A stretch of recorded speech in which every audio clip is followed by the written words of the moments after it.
chance to travel all those different places. I've not had anything like it. Okay. Since Where else did you go?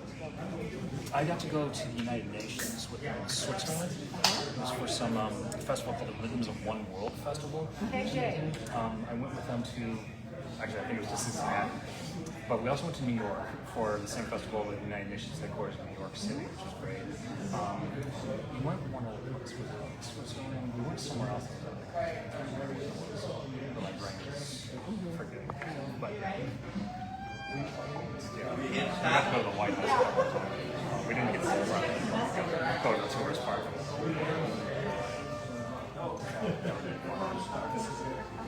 Right, are we ready? Yes. Everybody? I had no idea that Dan and Barbara did on slide right back. So that would have to be 10 minutes away. I didn't know it was on private. People were invited, and as long as they got the invite, they were.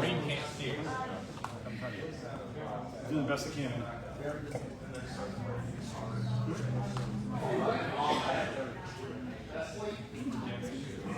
Well, I don't know how you put it in private. I just don't want to knock. I'm in a precarious position, so I gotta be very careful.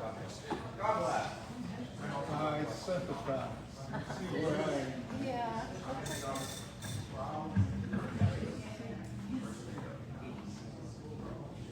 I know you're still working on this.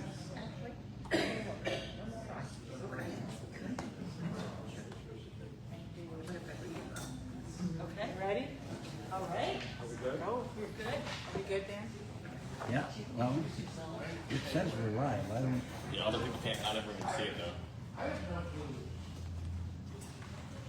Testing 1, 2. Louder. Louder. Use my outside voice. Can everyone hear me? Yeah. All right.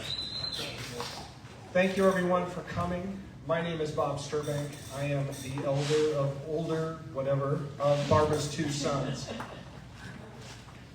And it's my privilege to be able to talk to you here first for the toast.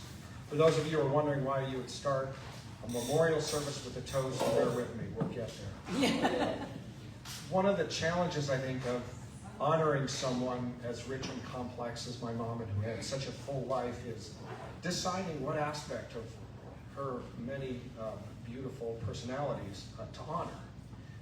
But I think, and some of you will have different pieces, and some of you know her from different parts of her life, and I hope you'll have a chance and you'll take the opportunity to come up and speak when there's time for people to share their memories.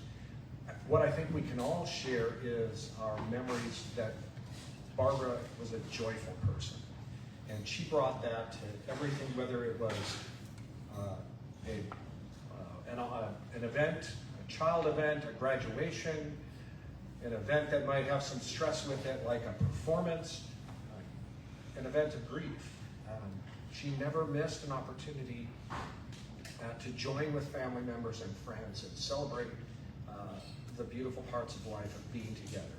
And one thing that sticks out in my mind was when her own father passed in 1975.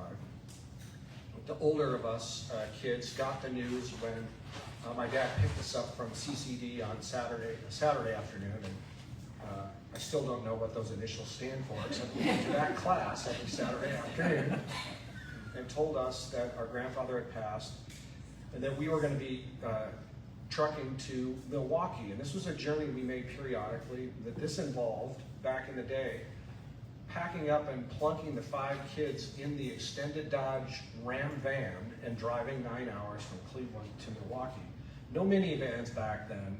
This was the full-on extended van, and not the fancy Silver Comet, coach that everyone arrived in. But the full-on van, packing everybody up, and packing itself, my brother will remember, packing was an art form that we had to learn from Dad, and arrange the suitcases just so, and then the mattress on top for Charlene and Catherine to ride in the back, drive all the way to Milwaukee. And mind you, Mom had lost her dad, and her mother had lost her husband, and yet she was able to be with the kids and help us enjoy our opportunities for our cousins and for herself to enjoy rare time with her many cousins, Kathy Lopak and Terry, and the other Lopaks and other cousins in Milwaukee, who she got to see, if we were fortunate, maybe once a year. You know, some of us here who live elsewhere flew. There was no flying 5 kids from Cleveland to Milwaukee back in 1975. It was packing everybody up and doing that. And I remember her saying, and hey, it's cliche, but it's too bad we don't have these opportunities to enjoy family and friends like this. And that I know she savored and brought that joy to that event, which was otherwise tragic, unexpected, and full of grief for many people.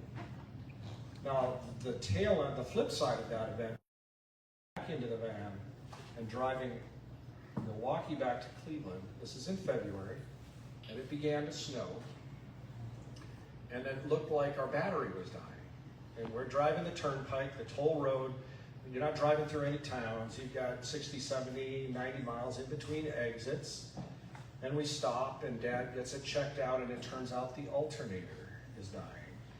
And so the only way to get there while the snow continued to fall was to stop and charge the battery in the van, which took about an hour to charge it up, and then drive until the battery died again and kind of calculate, like, how long are we going to make it, and stop and charge again. And Mom was operating the tape deck, and so this is the kind of musical education that you cannot get from a music school or teacher. I learned as a 12-year-old that trying to learn how to sing at the time, that the high-lows were not somebody that you could really just sing along with.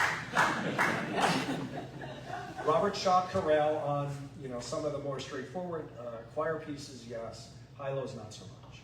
And then when the batteries finally ran out on the tape deck, and we had AM radio going across Indiana and Ohio, I heard for the first time Glenn Campbell's Rhinestone Cowboy. For the first time. And over, and over, and over. To this day, I don't know who the Rhinestone Cowboy is or was, but I can tell you that he got cards and letters from people he didn't even know. And offers coming on the phone. Anyway, and so when it came to later talking with Mom about what did she want, what kinds of events did she want at the end of her life, what did she want this event to be like? And she said, I want it to be a joyful event. I want there to be laughter. I want there to be stories, music, and most of all, I want people to have a drink and have a good time. And so that is why we are starting this event with a toast. As inappropriate it might be in other venues, it is appropriate for Barbara. And so I ask you to raise a glass to yourselves, to each other, to our families, and to Barbara. Here's to Barbara. We love you, we miss you, and we celebrate you. Here, here. Cheers, salute, and prost, as they would say in the line. I will turn it over to my older sister, Mary Jo. Well, I know as Mary Jo, and you may know as something. Many names. Thank you, Bob. That was beautiful and like so on point, so Mom. I'm gonna try to keep words short. As Bob said, like Mom thought about, she wanted to be celebrated. She wanted this to be joyful. Anyone who knows my mom or has known my mom for any length of time, knows two things. One is, like, music was like a part of her being. It was a part of her DNA. It's a part of pretty much every moment of her life. Also, like, for the most part, she was a very agreeable, very flexible person. Didn't like conflict, would go along to get along. Except if there was something she really wanted a certain way. And in those moments where there was something she wanted a certain way, she wanted it that certain way. And she did, in thinking about, that she would be remembered at some point, wanting us to not have any questions about how she wanted this to be. So she picked out the program. So you are going to, pretty much every musical selection, so she curated a concert for you, really, with some of her favorite, most uplifting songs. She, her spiritual life was very important to her.